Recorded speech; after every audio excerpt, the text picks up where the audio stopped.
ಲೋಕಸಭಾ ಚುನಾವಣೆ ಸಮೀಪಿಸ್ತಾ ಇರುವ ಬೆನ್ನಲ್ಲೇ ರಾಜ್ಯದಲ್ಲಿ 2 ರಾಷ್ಟ್ರೀಯ ಪಕ್ಷಗಳಿಗೆ ಬಂಡಾಯದ ಭಯ ಕಾಡಲಾರಂಭಿಸಿದೆ. ಟಿಕೆಟ್ ಘೋಷಣೆಯಾಗ್ತಾ ಇದ್ದಂತೆ ಆಯಾ ಕ್ಷೇತ್ರದ ಕೆಲವು ನಾಯಕರು ತೀವ್ರ ವಿರೋಧವನ್ನು ಹೊರಹಾಕಿದ್ದಾರೆ. ಅಲ್ಲದೆ ಬಂಡಾಯ ಚಟುವಟಿಕೆಯನ್ನು ಸಹ ಪ್ರಾರಂಭ ಮಾಡಿದ್ದಾರೆ. ಬಿಜೆಪಿ ಸಹ ಈ ಬಂಡಾಯದ ಬಿಸಿಯನ್ನ ಅನುಭವಿಸ್ತಾ ಇದೆ. ಇದಕ್ಕೆ ಈಗ ಮದ್ದರಿಯಲು ಮಾಜಿ ಸಿಎಂ ಬಿಎಸ್ ಯಡಿಯೂರಪ್ಪ ಹಾಗೂ ಬಿಜೆಪಿ ರಾಜ್ಯಾಧ್ಯಕ್ಷ ಬಿವೈ ವಿಜಯೇಂದ್ರ ಮುಂದಾಗಿದ್ದಾರೆ. ಬಂಡಾಯ ಶಮನಕ್ಕೆ ಖುದ್ದು ಅಖಾಡಕ್ಕೆ ಇಳಿದಿದ್ದಾರೆ. ಹಳೆ ಮೈಸೂರು ಭಾಗಕ್ಕೆ ಬಿವೈ ವಿಜಯೇಂದ್ರ ಭೇಟಿ ನೀಡ್ತಾ ಇದ್ದಾರೆ. ಉತ್ತರ ಕರ್ನಾಟಕಕ್ಕೆ ಬಿಎಸ್ ಯಡಿಯೂರಪ್ಪ ಹೊರಟಿದ್ದಾರೆ. ಮಂಡ್ಯ, ಮೈಸೂರು ಭಾಗಗಳ ಕೆಲವು ಕಡೆ ನಾಯಕರ ಅಸಮಾಧಾನವಿದೆ. ಹೀಗಾಗಿ ವಿಜಯೇಂದ್ರ ಸಭೆಯನ್ನು ನಡೆಸಿ ಮಂಡ್ಯ ಬಿಜೆಪಿ ಕಾರ್ಯಕರ್ತರ ಜೊತೆಗೆ ಮಾತುಕತೆ ನಡೆಸುತ್ತಾರೆ.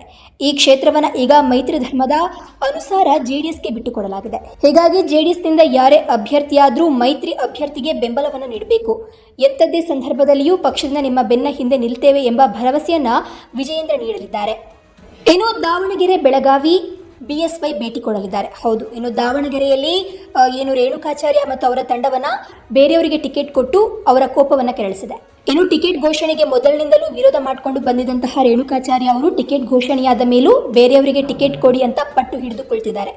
ತಮ್ಮ ಸೋಲಿಗೆ ಕಾರಣವಾದವರಿಗೆ ಮಣೆ ಹಾಕಬೇಡಿ ಅಂತ ಹೇಳ್ತಾ ಬಂದಿದ್ರು. ಹೀಗಾಗಿ ಸಿದ್ದೇಶ್ವರ್ ಪತ್ನಿಯನ್ನು ಸೋಲಿಸೋದಾಗಿ ಹೇಳಿಕೆ ನೀಡಿದ್ದ ರೇಣುಕಾಚಾರ್ಯ ಹಾಗೂ ಜಿಎಂ ಸಿದ್ದೇಶ್ವರ್ ನಡುವೆ ಈಗ ನೀನಾ ನಾನಾ ಪಾಲಿಟಿಕ್ಸ್ ಮುಂದುವರೆದಿದೆ. ಹೀಗಾಗಿ ದಾವಣಗೆರೆಯಲ್ಲಿ ಉಂಟಾಗಿರುವಂತಹ ಬಂಡಾಯವನ್ನು ಶಮನ ಮಾಡಲು ಬಿಎಸ್ ಯಡಿಯೂರಪ್ಪ ಹೊರಟಿದ್ದಾರೆ. ಸಿದ್ದೇಶ್ವರ್ ಮತ್ತು ರೇಣುಕಾಚಾರ್ಯ ನಡುವೆ ಸಂಧಾನವನ್ನ ಮಾಡಲು ಮುಂದಾಗಿದ್ದಾರೆ.